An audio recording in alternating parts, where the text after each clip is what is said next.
The format of this meeting is a 10-minute speaker, our secretary's announcements, a coffee and snack break, and our main speaker. Our first speaker for tonight is Betsy. Give it up. Thank you so much. Hi, I'm an alcoholic. My name is Betsy.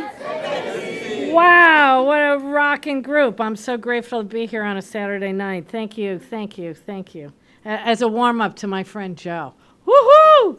It's going to be happening tonight. Okay, clock.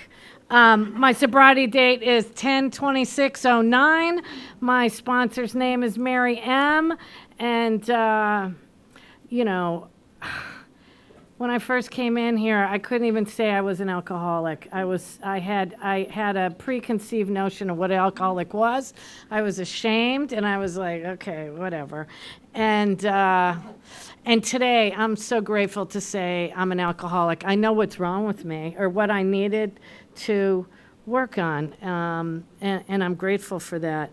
I'm from Springfield, Massachusetts. I'm from an Irish Catholic family. Yeah. I had my first drink at the Beach Boys, Kinks, and Doors concert. I was 13 years old, and I was with my sister, and she bought me a quart of Colt 45 and said, sit there, drink it, and don't talk. I said, okay. I hated the way it tasted, but I loved the way it made me feel. I was with my sister and her friends, and people were smoking pot, and I was just like, wow. They made an announcement if you took the black acid to go to the first aid tent, and I was like, what is that? I didn't know, but it sounded like fun, I drove home, and I was hanging out the window. Because I thought I could fly. My whole nervous system changed, and I was not that girl with the braces on, with the curly hair, with about 20 extra pounds. I had found myself, and I was so happy. Woo! Yes! Woof, woof, woof! That was it! I was in! I was ready to go, and I kept up that pace, I was a party girl, I figured I'm a party girl. That's the deal. I come from a long line of alcoholics, but none of that kind of kicked in, Nico, Ryan, anybody else counting days. I'm so glad you're here. It takes a lot of courage to walk in here because I thought this was the worst thing that happened to me. I was like, really? It's come to this? And today, I'm here to tell you that I have a life that I never imagined, and I feel like it's a second chance at life. I mean, I am fully present for every concert I go to. Okay, I'm not in line. I'm getting a drink or waiting to go to the bathroom to do multiple things other than go to the bathroom. You know what I mean? It's like, okay, the plus and the minus is I get to feel it. I get to feel this life, which I pushed those feelings down, for a long time. I love to make jokes about it, but, I was very uncomfortable in my own skin. I always, it's not that I didn't feel like I belonged. I made sure you knew I belonged, but I was very uncomfortable in that. So it becomes a mask. I like to perform, like the soccer players who are all falling on the floor right now in World Cup. There's a bit of performance to that, right? And I like that piece. And that made me comfortable. But underneath, I am, this small child that, my dad died in a car accident when I was 7 years old. There was an open bottle of alcohol in the car, so no insurance. So the story was, and we never talked about it. Once he went, they only talked about Dad when you were not doing something right, and you were compared to him, and there was shame attached to it. And it's like now I have 3 kids, and we get to talk about things, uncomfortable things, because I don't want to be in the house of secrets. Like I grew up in the house of secrets, right? And, I don't know what took me down that road. Woo! Okay.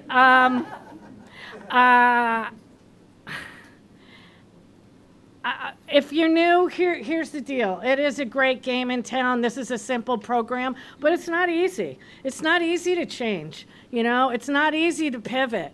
And for me, I heard people say, get a sponsor.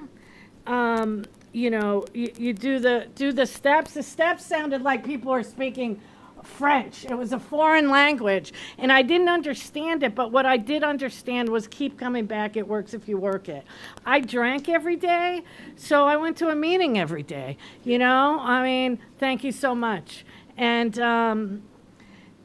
that really helped me because I didn't believe I was an alcoholic, but I had kind of committed that I was going to, almost like an extended Lent period for any of the Catholics, right? I'm like, okay, I'm just going to try this for a year because I paid somebody to help me, an outpatient program. So I was like, okay, well, but after I was about 4 months in, I was like, oh, I get it. I got the physical sobriety, and then I started to really be able to listen. So if you're new, I hope that you're not, don't lead, your mind that's in here is still pretty polluted. It really takes a while to clean it up. And this is a program that allows for limitless expansion. Right now I get to, I'm 16 years sober, and I've just started to work with new people and be able to sponsor people. And I always heard people say how great it is to read the book with somebody. Wow, it's really great. You get to see it again and again through another person's eyes. So if you're new, I hope you sit there, read the book, go over it with somebody, because it's like making a phone call.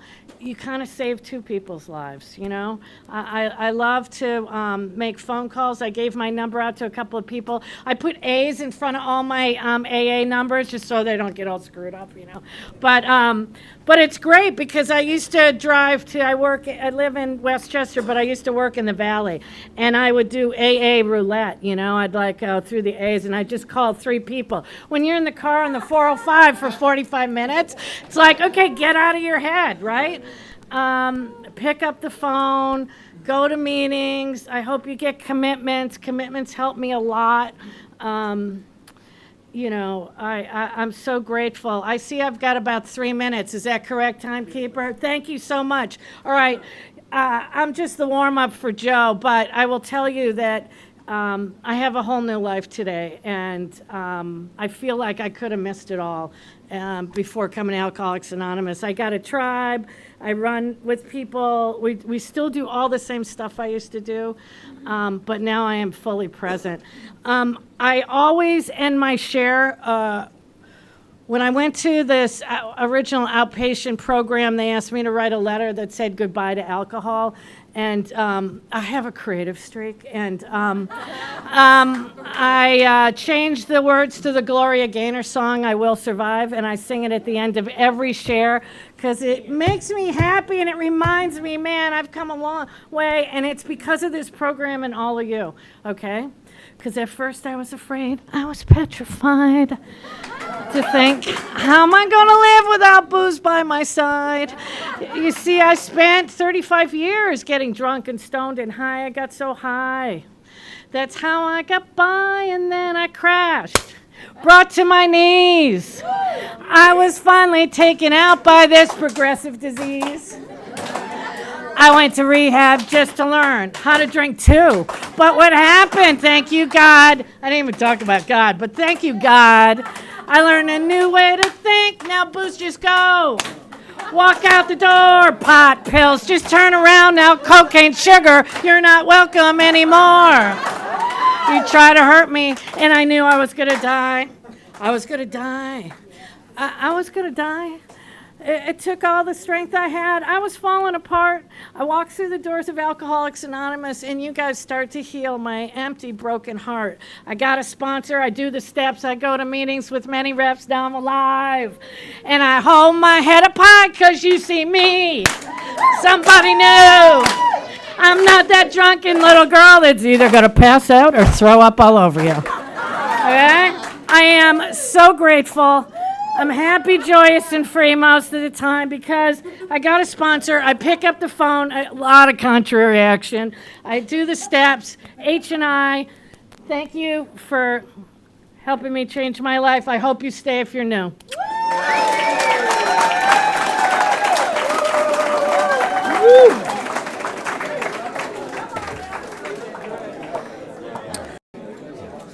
All right, everybody, welcome, welcome.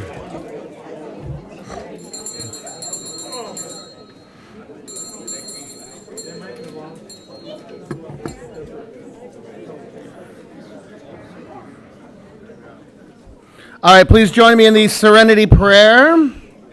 God, grant me the serenity to accept the things I cannot change, the courage to change the things I can, and the wisdom to know the difference. Amen. All right, now our main speaker will share their experience, strength, and hope with us. Please join me in welcoming Joe F.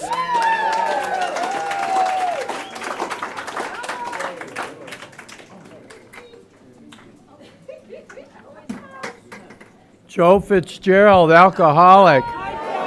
God, can you hear me? God, I tell you, I have. They reprogrammed my hearing aids, and they work great. But if people, I heard Betsy, I heard everybody, but I love Alcoholics Anonymous. I'm taking one more. The coffee, the food, it's unbelievable.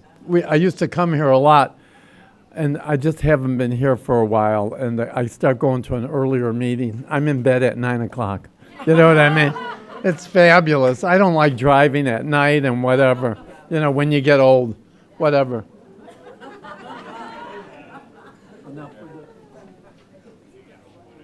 Anyway, what a great meeting. If you're new in AA, there was no laughter, no fun, nothing when I got here. I got here in 1975. I was 33 years old, March 27th. That was my first meeting at 26th and Broadway. And I've been here ever since. I'm 51 and a half years sober. Praise the Lord. Today is the most important day. And the reality is I didn't realize that long-term sobriety, guess what? You're going to get old. Oh, my God. I never thought of that. You know what I mean? I'm 84 years old, which is a miracle. I know there's a few people in this room that are older than that. You know what I mean? Thanks for inviting me. I'm just so grateful to be here. I love sobriety. If I don't say anything, just between the reader, the speaker, the leader, even the people that made their announcements, I've had so much fun already, and talking with everybody and eating alone in AA, that was not happening when I was in those bars. I'm a bar person. I love those bars. I drank all the hard liquor at home, and I drank beer when I went out. I didn't have a lot of money in those days. And I didn't leave till about 12:30 at night to go to the bars. But the reality is I am here. So anyway, if I don't say anything that you don't understand, stay with it. I love sobriety. I've had more fun in AA, and the reality is I'm a third generation alcoholic, which has helped me stay here. There's already been carried to the fourth generation, and the reality is this old man said to me, "Are you an alcoholic?" And I said, "Well, I don't know, maybe 98%. And I had to leave a little leeway. And he said, well, and people were so nice in 1975. I was 33 years old. We were considered the young people in AA. And this old guy, he looked like he was 110. They looked so old. And he said to me, I said, well, maybe 98%. And he said to me, well, what's your last name? And I said, well, my last name is Fitzgerald. Fitzgerald, definitely you're an alcoholic. It's like, oh, shit, that blew that out of the water. You know what I mean? So, I know people go in and out. Thank God I didn't do it. And I came to AA for sobriety and to stay sober. I didn't come for a job, boyfriend, sex, nothing. I came for sobriety, and that's what I've been doing 51 years later. So anyway, you got the message. I could go home. My cats are waiting for Daddy to come home.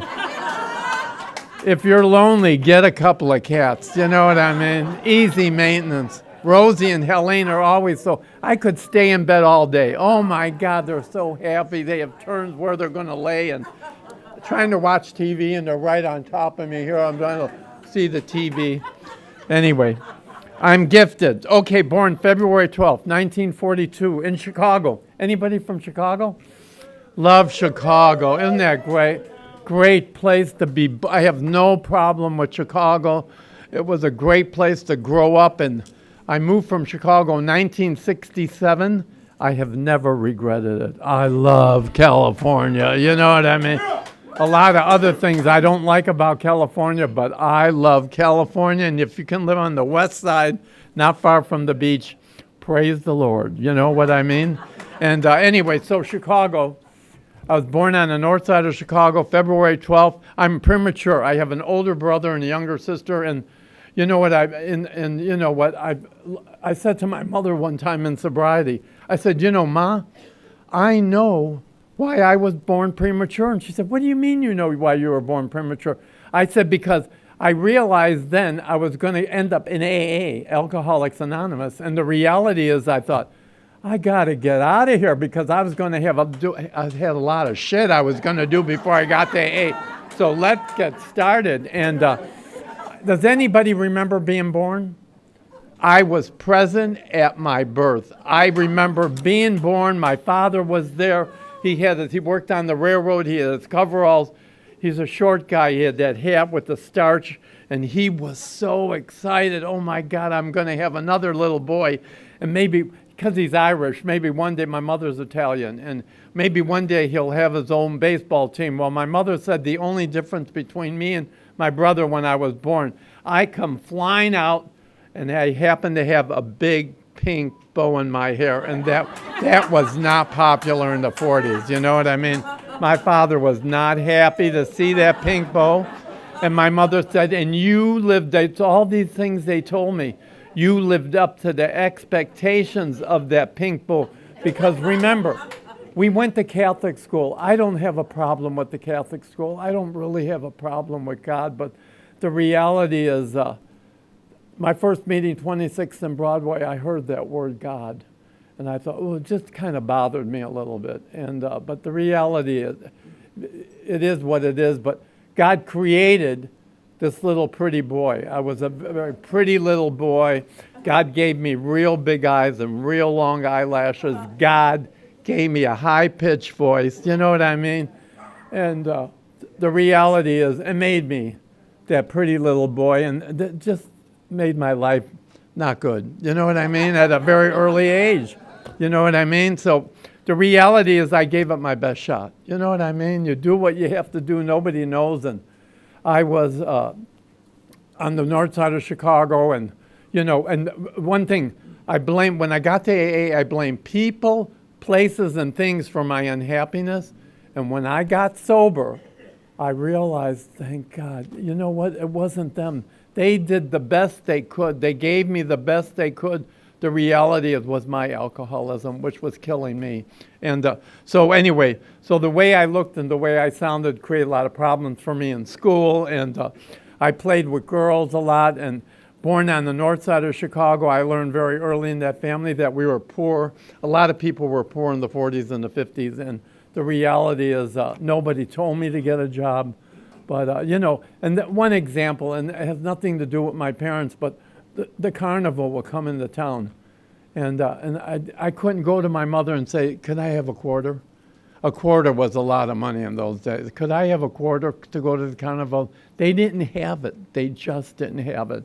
And the reality is I got a paper route in the 4th or the 5th grade on the north side of Chicago. Because my parents got divorced when I was in the 5th grade, and we ended up going to the south side, Bridgeport Housing Project after that. But the reality is I got a paper route the 4th and the 5th grade on the north side of Chicago until this very day. I actually worked yesterday at a client's house for 8 hours at the beach. I have never been unemployed. You know what I mean? I love working. Guys, get a job, especially in your new in AA. It helps take you out of your head for a while. Even 8 hours, you know what I mean? So anyway, so I love working, I love getting the check, and I love making money. So the reality is, my parents got divorced. I'm that little boy that we moved to. Someone bought the building and we were being evicted, and no one wanted to rent to a divorced woman with 3 kids.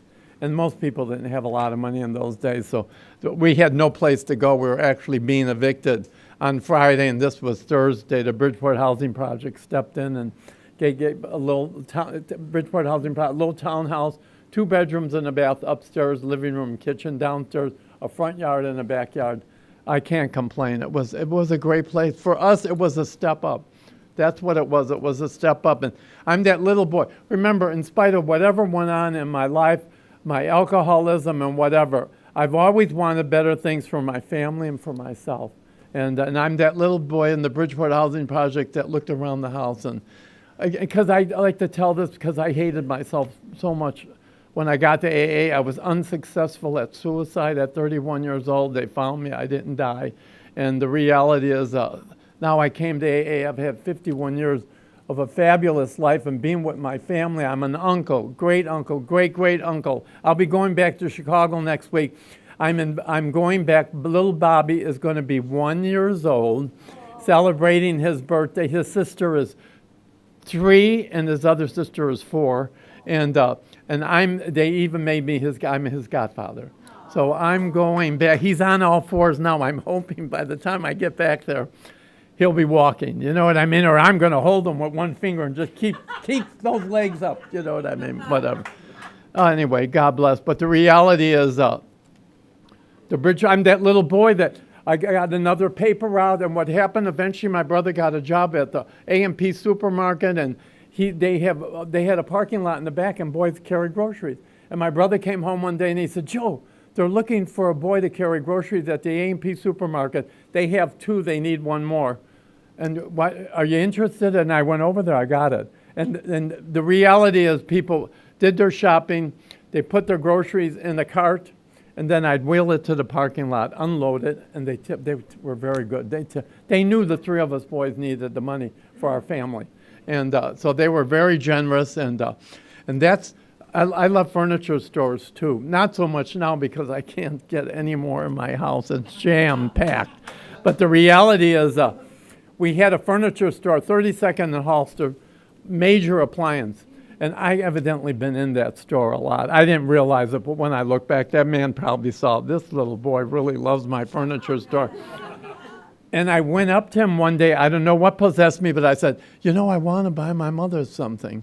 I want to buy something, my mother something. What do I have to do? And he said, you make payments. I'm in grammar school. He turned me on to credit. Payment. You know what I mean? I thought, God, that really rang a bell. It's like if someone offered you your first drink. You know what I mean? But credit, oh my God. He said, you pay for it and I'll give it to you. I thought, that makes good sense. And the first thing I bought was a pop-up toaster. We did not have a pop-up toaster. We had a metal thing with holes in it with wire, like this. And you could put at least 3 pieces of bread on it.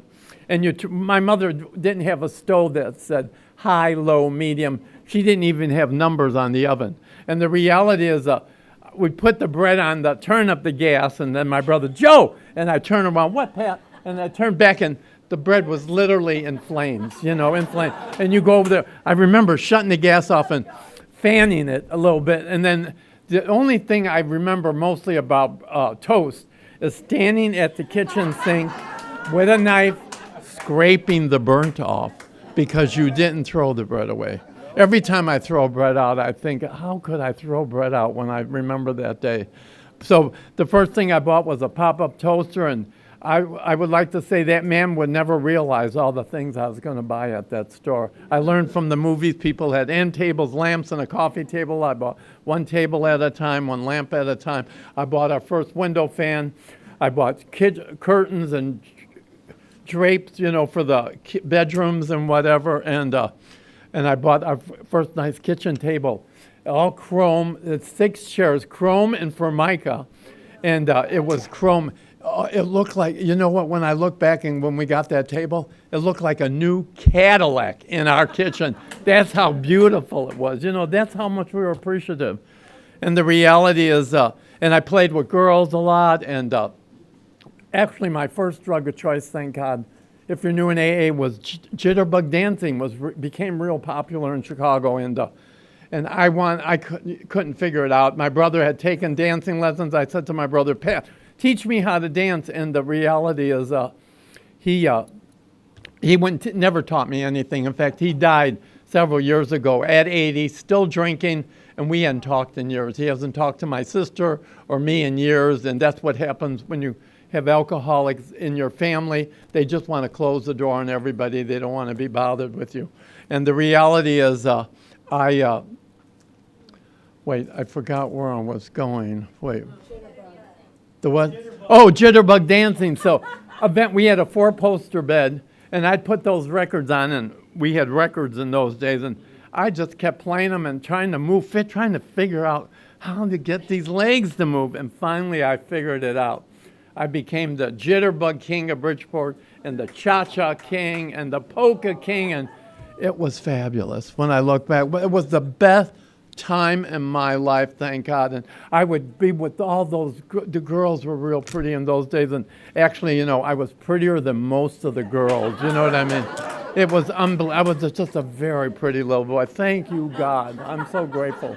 Nothing bad ever happened, People were interested. Things were popping up, but nothing happened. I didn't have a clue.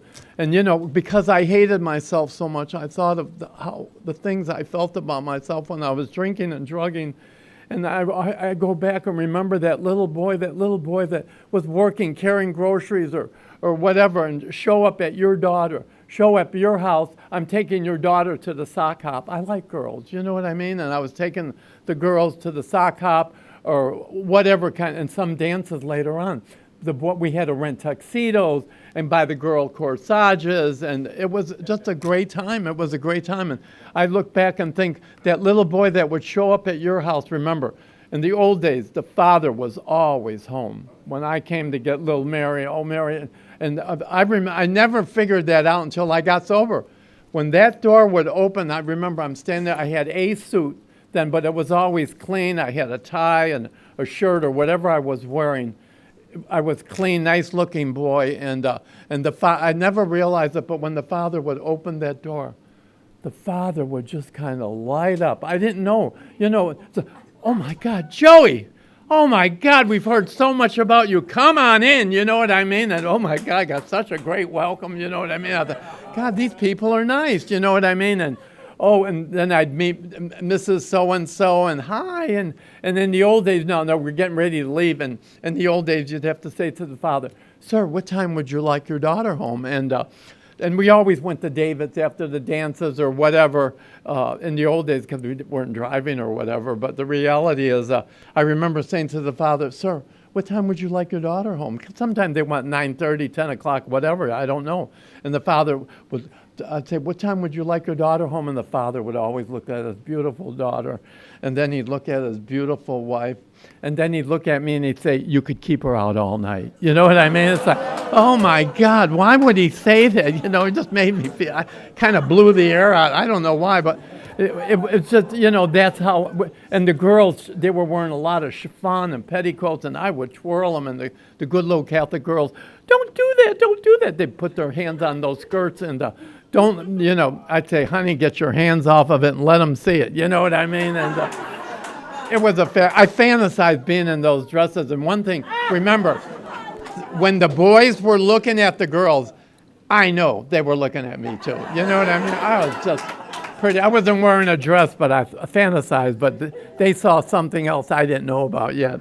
And the reality is, that was it. So in the 8th grade, to make a long story short, I had my first male friend. I played with girls a lot, and it all worked out, dancing. And I still remember where Donnie lived in the Bridgeport Housing Projects, and I liked Donnie a little more than being a friend. I didn't know that, but in a sense, I did like him a little more than being a friend. And growing up, God, I got to get going.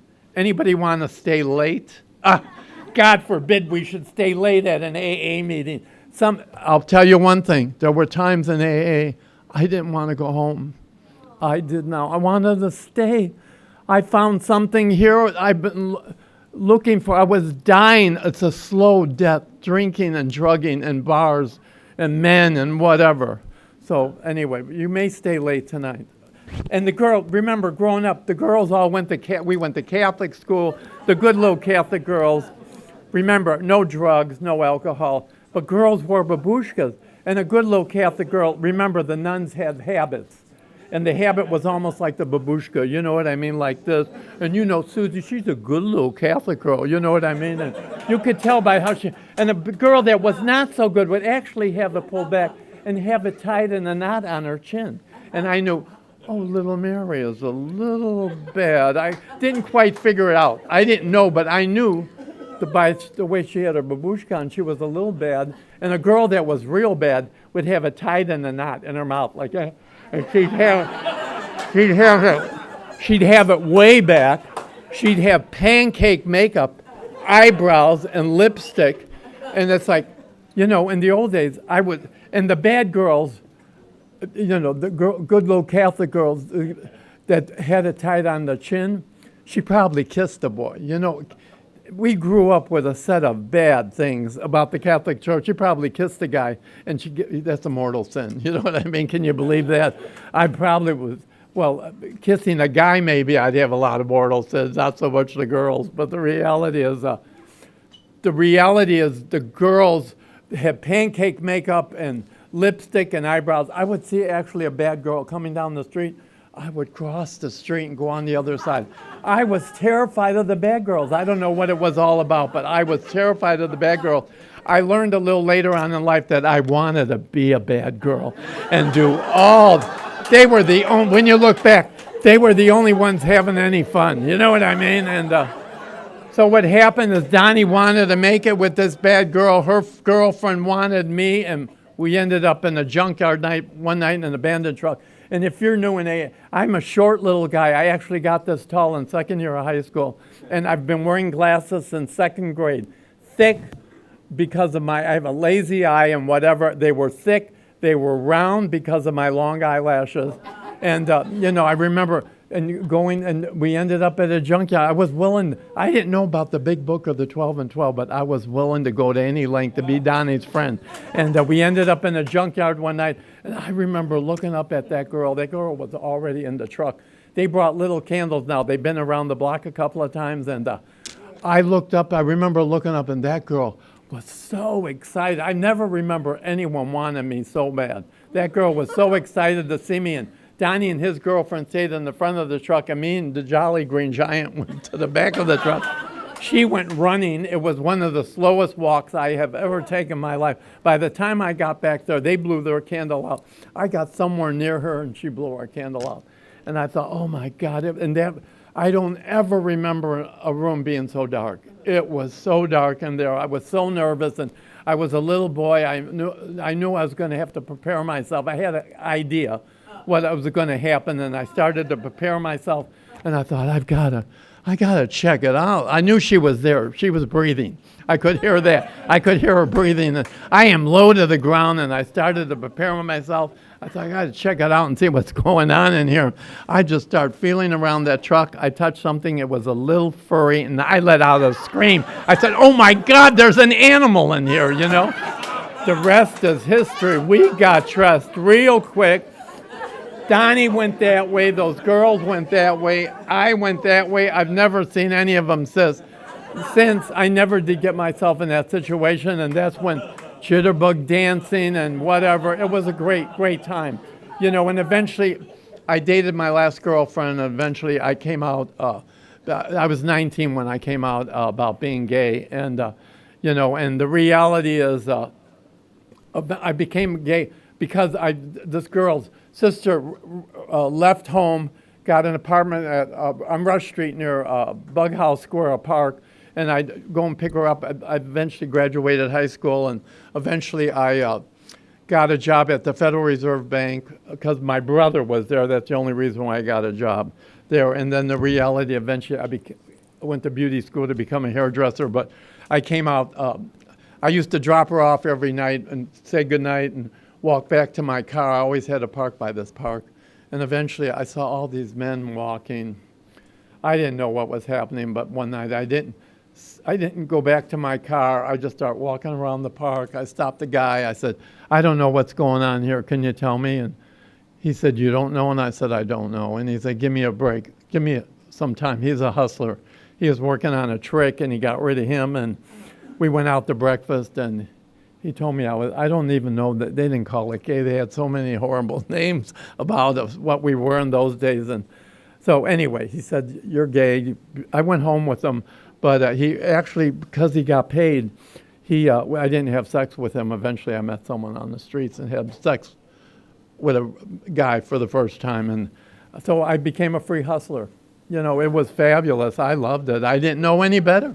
You know, I was very popular at Bughouse Square, and they eventually just got tired of me, the hustlers, and they took me to a bar. It was called the Front Page, and I remember going there that night. I remember walking down some stairs, and to me, isn't that funny when you look back? It looked like the kingdom of heaven. The doors were so big, and they opened, and the smoke, I remember the cigarette smoke pouring out. And I looked in there, I swear to God, it looked like 500 men. I thought, oh my God, these are my people. And you know, I ran with it. And I'll be honest with you, that's the way I felt at my first AA meeting in 1975. 26th and Broadway, I thought, second time in my life that I had that feeling in here, I thought, these are my people. I identified, if you're new in AA, I identified immediately. And, you know, the reality is eventually, you know, I met you come from an alcoholic family, and I always hate to say that because my family were great. They gave me the best they could. Their alcoholism never really projected on me or us. My mother became an alcoholic and a drug addict later after I actually was the last one home, and she left. And she just wanted to get on with her life. And that all worked out. Eventually, I went to live with this family. I was running with their daughter, and they took me in and made me go back to high school and get my diploma. And they're the ones that encouraged me to be a hairdresser. And they were unbelievable, Lithuanian family. And the reality is my mother said, I always wanted a drink. But Joe, I was responsible for you 3 kids, and thank God, you know, and she did what she had to do. I told my sponsor one time, Clint Hodges in the Pacific Group, Clint, my mother wasn't very loving. My mother wasn't the hands-on, kiss you and hug you. My grandmother, Grandma Carvello, Grandma Fitzgerald, they were the hands-on, but not my mother. And I said, my mother wasn't very loving. And he said to me, your mother wasn't very loving, but you told me the house was always clean, your clothes, your diapers were always clean. You told me your mother was a great cook. I said, yeah, remember Thanksgiving when you're upstairs sleeping and then you smell and, well, guess what? The turkey's in the oven, the homemade apple pies are getting ready to be baked. And I mean, your mother did a lot of loving things. And I thought, you know, you're right, she did. And, you know, the rest is history. And my father worked many shifts. I hardly saw him because he stayed at work all the time to get another shift so he could have more money. When my mother married him, he was a bachelor. He had a brand new car, nice clothes. And after that, it was downhill because he wanted to marry and have children. And if you could see in spite of the divorce and whatever, he never remarried. If you see the legacy that he has left, and her left, it's unbelievable. All these children, grandchildren, great-grandchildren, great-great-grandchildren. It's unbelievable. My father said one time, early before he died, he said, Joe, my life is going to go on and on one day. And I thought, who knew that? Because those girls are going to get married, they're going to have children, their children are going to have children, their children are going to have children.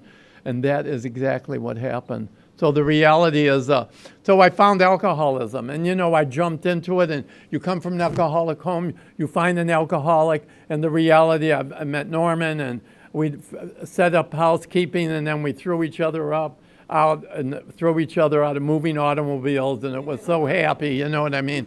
And eventually I got rid of him, I got my own apartment in Chicago, and you know what, when I look back to sum it all up, I met a lot of nice men growing up.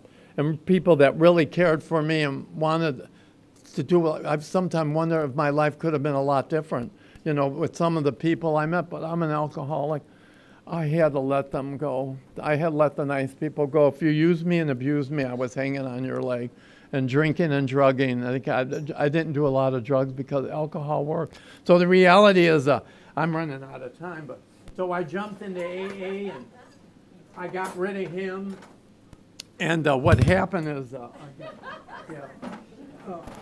and that's all. Eventually, it happened in 1967. I got rid of him in 1968. I ended up on 10th in Montana. I left that apartment. That's what I do. I didn't know I was doing Al-Anon. I walked out. I walked out of the apartment. I left the cats, the dishes, the furniture, everything. I was done. I ended up on 10th in Montana, and I was willing to go to any length to get rid of him. And I ended up in that little single apartment. I even got a bed from the alley. That's how I had no money in those days. And the reality is, and that's my friends that had migrated out to California were so glad he was gone. And they brought me a rolling, I never did marijuana. They brought me a rolling machine of marijuana. They brought me diet pills. I've never had a diet in my life, but they brought me diet pills. So they said, you only I was good at following direction. You only take these when we drive to Palm Springs early Sunday morning. And they brought me, it keeps you awake because I didn't know why, but I'm always a designated driver. And the reality is poppers were for sex, dancing. I had a lot more hair in those days and makes your hair puffy, you know what I mean? It was unbelievable, and I just jumped into it. And, and Helen brought 8 bottles of bourbon one time. She stopped drinking all those mixed drinks, all that beer, mixed drinks. You get bloated and a lot of gas. She needed to go to Al-Anon, but she didn't. And I started drinking. She said, and she brought me a little water for a glass. She said, drink a few ice cubes and pour some bourbon. And I remember saying to her, and Helen, I hate straight booze. It has a bitter taste. She said, you will acquire a taste. Oh, my God. Well, and Helen left. I thought, that little glass is now, I like quantity, not quality. I hope you know who you are. When I got here, I knew who I was. I like quantity. This was my glass when I got to Alcoholics Anonymous. Even though I had a lot of beautiful things, I had a nice apartment, I had water for Crystal, but this was I drank. I never spilled any alcohol because I know I got smoking that marijuana, I'd be out of it at times. Sounds. I know, I would say to myself, sounds are very, oh, I put it down. Oh my God, I heard it. I put my glass down. And cigarettes, I had big ashtrays. I remember one time in my single apartment, I didn't know what a blackout was, but coming out of a blackout, I had 5 new lit cigarettes. I thought, oh my God, I must be having a party. I don't know where they are, but that's just an example. And another good thing is chickens. My aunt told me, if you're so drunk, go and eat. Coat your stomach. I get a chicken out of the refrigerator, turn on that broiler. Anybody ever did that? And then you throw the chicken in the broiler, and if you're a good alcoholic, you pass out on the kitchen floor. You all come to about an hour or two later, and black smoke is billowing all over your apartment. It all started in that apartment. That is not normal cooking. You know what I mean? And this is not normal drinking. I remember when my friends were wearing the little spoons around their neck, hairdressers, and all. I ran with Illy, and I remember I said, you know what, give me some of that. I wanted to try it. You know what I mean? They were so cheap. They didn't, I want to try it. You know what I mean? I forget about it. I remember one time I was dating someone and I sneezed. I think he tried to give me something, and it went poof, and it landed on my face. I thought, oh, well, maybe it's powder. And he started licking my face. You know what I mean? I thought something's wrong with all this. So this is me. I like quantity, not quality. And anyway, so I jumped into drinking and drugging and, passing out on the kitchen floor and coming to in my car. I totaled the car in the Hollywood Hills. I didn't know I was going to have all I know is when you're leaving the Hollywood Hills on your way to another party and you're drunk, do not accelerate. And I came out of a blackout. There was no more road. I thought, oh my God, what do I do? Concrete pillars. I thought, well, just go left. And I passed out again. When I came to, that car was stopped. I thought, oh my dear. And the mirror had broken off and hit me in the head, woke me up. And I thought, oh my God, what happened? I didn't realize the shift, 40 minutes left? The shift was up in the air, and I had bucket seats in those days. I put it in park, tried to, I thought, well, it's not working. I went back up to the party. They were so glad I was there. And the reality is, it just didn't get any better. I used to hit my friends over. My famous dinner was at in Santa Monica, I made a turkey. One thing I ate, thank God, I was 85 pounds wet with a lot of hair when I got here. But I made this turkey, and remember my friends, they used to come to my apartment during the summer, in the single apartment. I'd wake up, I'd have 8 or 6 people, guys.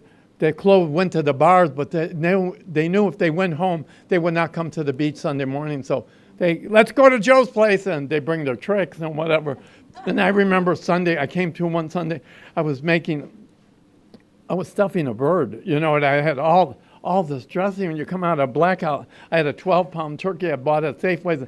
I had a bowl full of dressing. We didn't have 2 ovens. You know what I mean? I had 1 oven, and I thought, God, what am I going to do with it? So I got a rubber mallet, and I thought, I'll just stuff it in. By the time it was a gay turkey, definitely. By the time I rolled him in the oven, he looked like 26 pounds. He was so big. We went off to the beach. We had a fabulous day. We came back. In the late 60s, early 70s, if you had beautiful furniture or no furniture, we always sat on the floor. We always shared everything. We passed everything around. And if I squint my eyes, this is how I saw the late 60s, early 70s, just kind of hazy. And the reality is, I remember we heard an explosion. It's like, oh my God, a gay explosion's not real loud. It went poof, you know what I mean? And I thought, oh my dear, something's going on. And the next thing I know, that bird come flying out of the kitchen. He landed at the edge of that Formica coffee table, and he kind of slid in the middle. And I remember all my friends going, wow. And I thought, oh my, you didn't question things late 60s, early 70s. I thought, my God, this must be some kind of new bird. It just comes out when it's ready. So I got to get up and get the plates and the silverware. So we had a fabulous meal. He blew his ass off in the kitchen, on the wall, on the stove. But, that's the way it was. And, by the time I got here, things were not working. And, my father, the man that I'd never had much of a relationship with, and, I kind of drank myself out of the hair business. I came to one Saturday morning. I had been drinking at a bar earlier at 6, and then I got to my beauty shop at around 8 o'clock in the morning, and I remember I felt a swirling motion, and I thought, oh my God, what is it? And then I heard a woman, Mr. Joseph. I came out of a blackout. I didn't know I was in the beauty shop. And I thought, oh my God, my brush is going around and around. And then I heard this woman saying, Mr. Joseph, my beehives were big hairdos like this. Mine was, Mr. Joseph, my beehive is a little bit on an angle. I said, well, God damn it, don't worry about it. Just turn your head a little bit, So that was the end of my hair business, to sum it up, And I'm the only hairdresser that went from cleaning beauty shops to cleaning homes, private. I work for the rich, not so famous, and I've been cleaning houses for 55 years. I didn't know that. I'm the president, the only employee. I didn't know that then, but Clint Hodges said to me one time, Joe, it's like being a gay man. I meet another gay guy, and he'd say, I say, what are you? Oh, interior decorator. And then he'd look at me, well, what do you do? And I'd say, I clean houses. What? Clean houses. Bloom, he's gone. You know what I mean? They want someone with more prestige. Well, Clint told me something one day, and I don't know. If you're shoveling, you know what. If you like the job that you go to every day, Joe, you are one of the luckiest people in the world. 55 years later, it's been a great business. And I learned in sobriety, I called AA. My first meeting was 26th and Broadway. I knew I was home. And I set goals for myself. I wanted to own. My father left me $8,000. I had the best year and a half with my father. He came to California to stop drinking. He was sober a year and a half. Didn't go to AA. He died. I came in 8 months after my father died. It was a gift from my father. When I cried out that last time, I said, Dad, Uncle John, he's with his brother who died of cirrhosis of the liver, my Uncle John, at 55, and my grandma Fitzgerald, Sadie Fitzgerald, who died at 83. Those 3 people I love the most. And my father was looking down from heaven that morning and said, my son Joe needs AA, let's give it to him. And it's been a gift ever since. And the reality is I jumped into AA. That's all I can tell you. And I had a Cadillac, I had a 73 Coupe de Ville, I had a beautiful apartment in West Hollywood, I had nice clothes, and I had money in my pocket now, not drinking and drugging. And the reality is I just jumped in the day. I had that $8,200 he had left. 3 of us a CD. That was the Fitzgerald fortune, $8,200, 3 CDs. And my father said to me, one day I'm going to die. Your brother and sister will always have their children. You will have nobody. If you don't have any money, Joe, it's not going to be an easy road, because he was single. He didn't, but he had the 3 kids. But he said, if you don't have money, it's not going to be easy. Don't ever spend the principal. You can spend the interest. So when I got sober, I finally had 3 months of sobriety. Donald Madden was the man that 12-stepped me. I couldn't deal with men. He gave me AA, but he was a gay man. I remember I called AA. He called me back around midnight, and he said, don't drink, don't do this. And I said, yes, yes, yes. That's the name of the game in AA. Yes, yes, yes. And I said, be at my house tomorrow at 6 o'clock. So I was doing my house cleaning out of my Cadillac, a 73 Coupe de Ville in those days, and I got all dressed up, and the reality is I drove over to his house, didn't know anything about alcoholics, and I pulled in his driveway, a 75 Eldorado convertible, praise the Lord. What a beautiful home. I rang the doorbell. I happened to be down a little bit. He opened the door, and I remember him looking down at me, and he said, hi, my name's Donald. I said, my name's Joe. He shook my hand, and he said, by the way, we don't drink. I thought, oh, okay. And then he said, do you do other things? And I said, well, I smoke a little marijuana on my way out of my apartment, because if I smoke it too early, I'm in the tub listening to Edie Gourmet and Barbra Streisand records at 2 in the morning. He did that. And I used poppers for sex, dancing, long hair to fluff up. And then a diet pill just to drive to Palm Springs early. We don't do any of that. So you know what? I gave it all up. I came in here, and I got to close. Either that or they got a hook somewhere, I heard, a robot hook. I got to close with this. If you have any trouble with God, I jumped into AA. If you would, it was said early, if you drank every day, you go to meeting every day. It made sense to me. If you would put as much time and energy in the sobriety as you did in the drinking, it did. I started answering the phones at Westwood office when I had 6 months of sobriety. I'd go and pick newcomers up. They'd be sliding in my Cadillac. By the time I got to Wilshire and Normandy, they were all drunk. And if you have any trouble with God, I ended up in the Pacific group. You have to play baseball. I did not want to play baseball, but you have to do what they have to do. And I ended up on the yard one Saturday, and Clancy said, I don't usually buy people gloves. He knew I didn't want to be there, but I bought you one. And I said, Clancy, I'm gay, alcoholic. I'm going to wear it as a hat. I'll put a veil and a few flowers. I'm playing volleyball. No, dummy, get out in right field. And I went running out to right field, and I turned, no, keep going. He wanted me to run back to West Hollywood, really, but eventually I stayed. The ball would always come out in right field, and if you cannot see it, I always closed my eyes because I was terrified. A lot of super aqua and the ball, it kind of whistled. If you listen, it would come over kind of, with all that super aqua would kind of fluff up my hair a little bit. And I thought, oh my God, it's going over my head, and it did. And I'd run after it every Saturday. I had a sore back from picking up the ball. This Saturday, unlike any other Saturday, my eyes closed, the ball, I heard the whistles coming through the air. I thought, oh my God, it's coming, what I mean. And I felt a little nudge in my glove. I went, oh! Oh my God, it was so strong. It almost knocked me over. I thought, oh my God, what is it? I brought my elbow. My God, I touched something. It was in my mitt. The ball was in my mitt. Bases happened to be loaded. Those suckers were running real fast. Clancy happened to be the pitcher. If you're a gay cleaning lady, I start jumping up and down. I caught the ball. One of the biggest miracles in Alcoholics Anonymous. And Clancy yelled out, hey, dummy, when you catch the ball, you don't stand there and jump up and down and say, I caught the goddamn thing, throw it.